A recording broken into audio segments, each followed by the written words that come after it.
Agradeço a oportunidade de estar aqui representando o IoT neste congresso.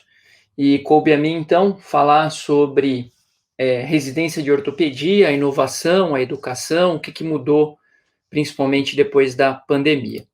Então, eu vou falar um pouquinho como que essas inovações que foram aceleradas, principalmente por causa da epidemia, impactaram o ensino, principalmente na residência de ortopedia e traumatologia, tá certo?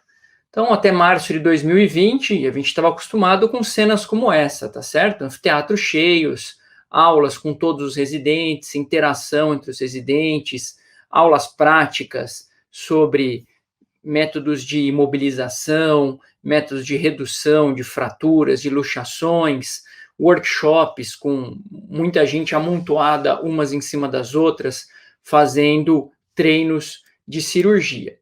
Mas a partir de março de 2020, mudanças que já estavam começando, algumas aulas digitais, algumas teleconferências tiveram que ser muito aceleradas por causa das medidas sanitárias obrigatórias, por causa do isolamento e distanciamento imposto pela pandemia, tá certo? E aí, no meio de tudo isso, como que ia ficar a nossa educação médica, né? Então, a atividade assistencial da pandemia foi extremamente impactada. Primeiro, porque nós tivemos que ceder residentes da ortopedia que contribuíram no esforço de atendimento na pandemia, quando se formou um grande centro de atendimento a pacientes com Covid no Instituto Central. Então, nós tivemos que ceder tanto residentes como até assistentes, e todo o atendimento foi dividido em dois: pacientes com Covid confirmado ou suspeita de Covid e pacientes testados negativos para Covid. Tinha um fluxo completamente diferente dentro do hospital, e até as equipes que assistiam esses pacientes com Covid ou suspeitos, eles não podiam ter contato com os demais pacientes e com os demais colegas, tá certo? Então, a gente teve um estágio de Covid enfermaria, de semi-intensiva, de UTI Covid e de UTI não Covid. Isso tudo para tentar reduzir a exposição de pacientes com patologia ortopédica e traumatológica que aconteciam simultaneamente à pandemia. Então, as atividades eletivas, as cirurgias eletivas, foram todas interrompidas nos grupos de especialidade. O ambulatório foi restrito a 10, 20% do atendimento. Ficamos meses com o centro cirúrgico fechado para as cirurgias eletivas e só começamos agora, recentemente, com a reabertura do centro cirúrgico e, mesmo assim, com um fluxo muito diminuído de cirurgias eletivas. O trauma ortopédico também teve uma redução da média histórica, mas manteve ainda um volume considerável de atendimento. O ambulatório pronto-socorro, com atendimento moderado, o centro cirúrgico não fechou, graças à necessidade de atendimento de pacientes com traumas. E como que a gente teve que manter o residente motivado no meio de tudo isso? Então, a saída foi tentar adaptar as atividades práticas e teóricas para o ensino e interação à distância, para minimizar as perdas que ninguém imaginava que ia durar tanto tempo, mas agora nós já estamos com quase 1 ano e meio aí de pandemia e a residência foi bastante afetada e nós estamos tendo que repor grande parte dessas perdas acadêmicas que os alunos tiveram. Então, basicamente, a gente teve que alterar todo o planejamento. O residente, quando chega na ortopedia, ele tem um caderno da preceptoria, onde estão lá todas as atividades. Ele é dividido em blocos, de acordo com o bloco em que ele está passando. Então, ele passa, além do trauma, nas diversas especialidades. Ele tem um cronograma anual com todo o conteúdo programático do que ele deve estudar a cada semana e que vai ser cobrado dele nas avaliações, tá? Então, tudo isso, esse cronograma é independente para R1, R2 e R3, tentando respeitar as metas de aprendizagem para cada fase de residência, para chegar no final do terceiro ano e o residente está apto a prestar o TEOT, que é o título de especialista em ortopedia e traumatologia. Então, se ele seguir esse cronograma, ele sabe o que ele tem que estudar em cada uma das semanas ao longo do ano todo. E vai ser submetido a uma avaliação no final de cada bloco. A bibliografia, baseada no que é cobrado no TEOT, nos principais livros ortopédicos destinados aos residentes. Normalmente, a gente tem 8 módulos para cada ano.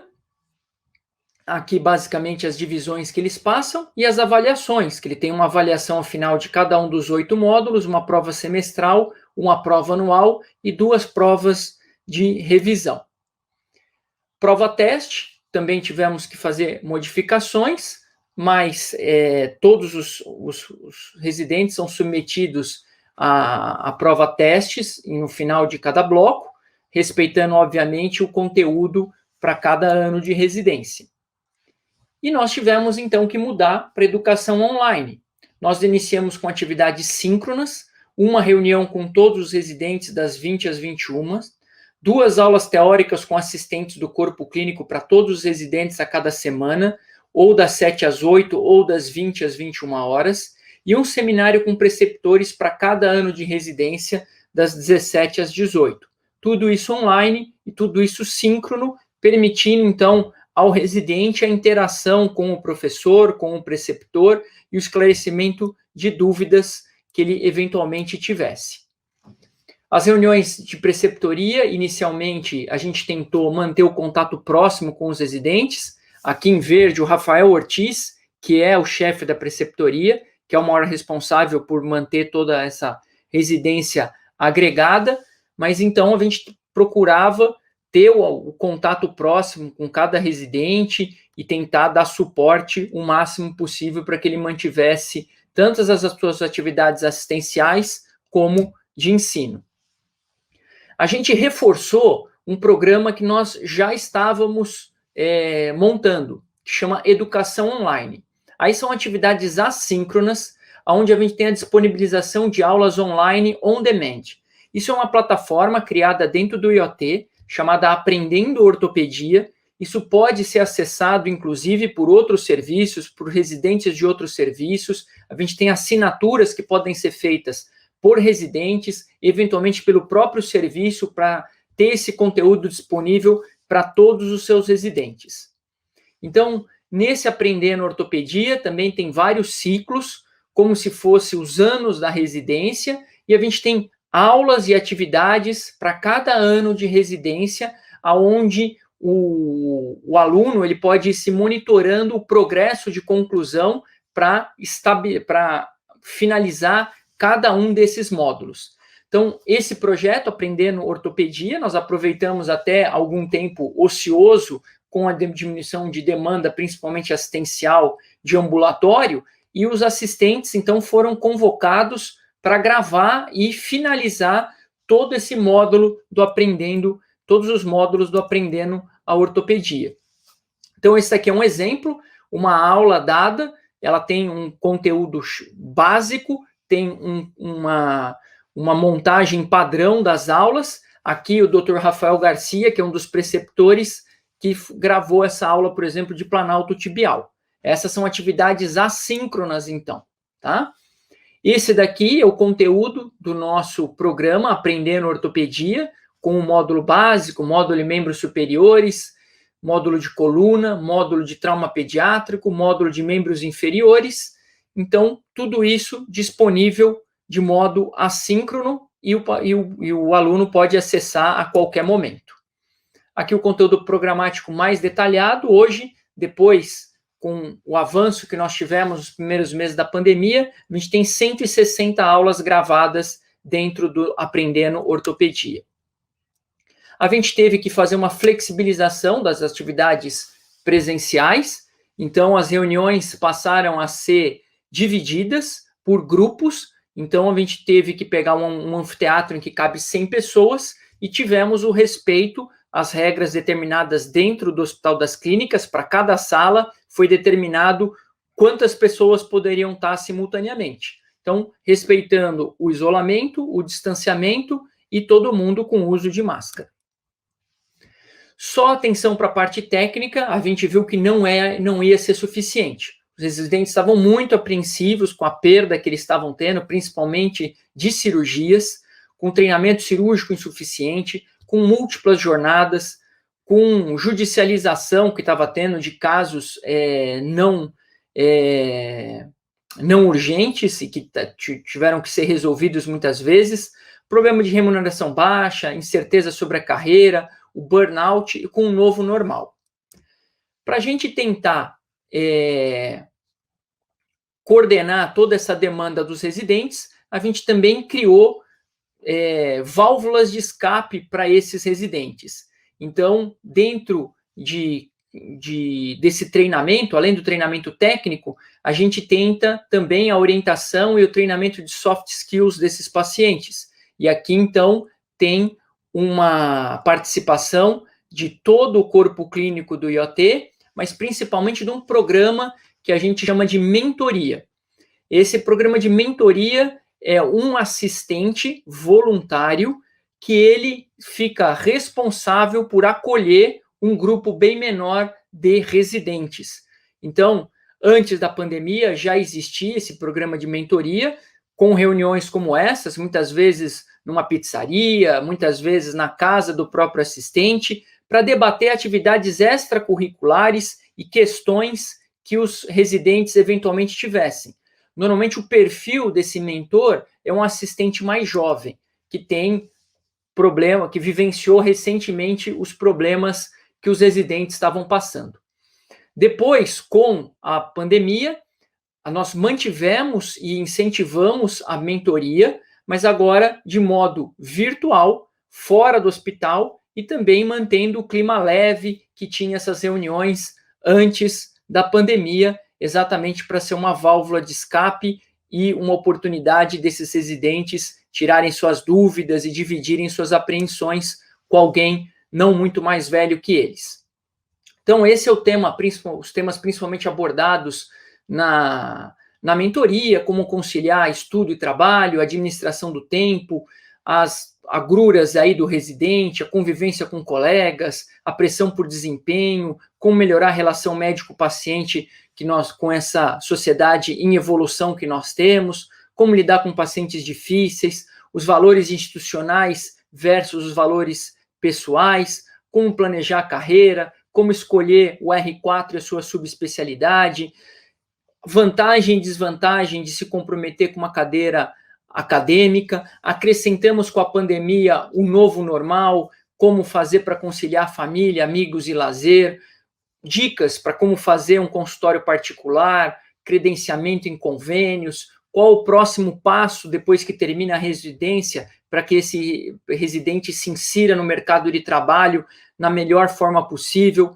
como que ele já deve planejar até a aposentadoria dele com economias mensais daquilo que ele ganha, como se preparar para o TEOT, empreendedorismo, inovação, tudo isso era estimulado nesse ambiente da preceptoria.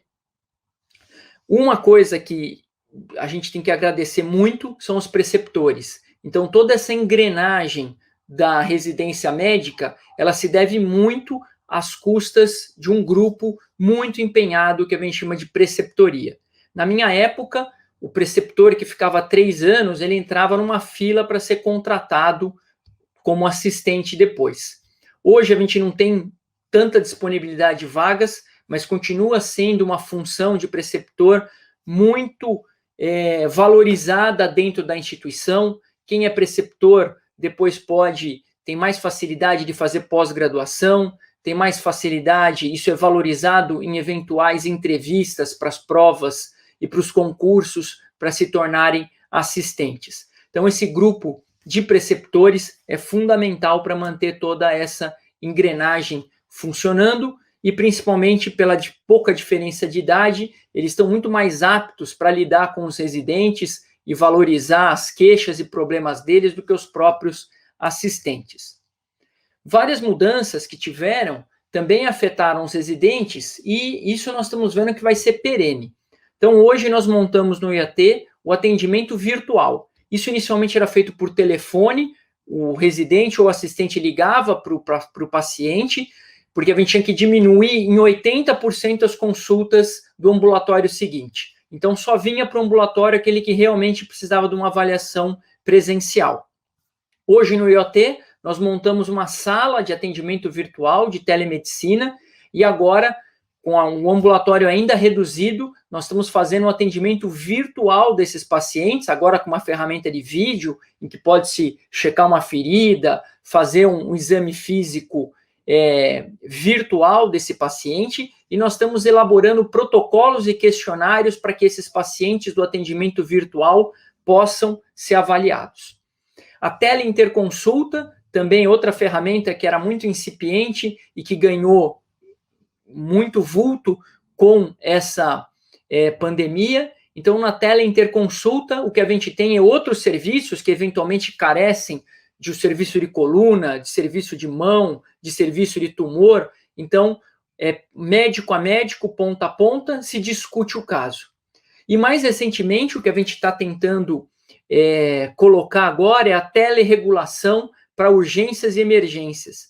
Então, vários grupos recebem pacientes de urgência e emergência que muitas vezes ficam um tempo prolongado esperando a oportunidade de vir para o IoT para ser avaliado no hospital de origem. Então, a gente está tentando diminuir essa fila, entre aspas, com a telerregulação. Então, também médico ponta a ponta. Então, um caso, por exemplo, de coluna, uma fratura de coluna num serviço que não tenha assistentes especializados nessa área, em vez de ele vir para o IoT, ele pode já ser...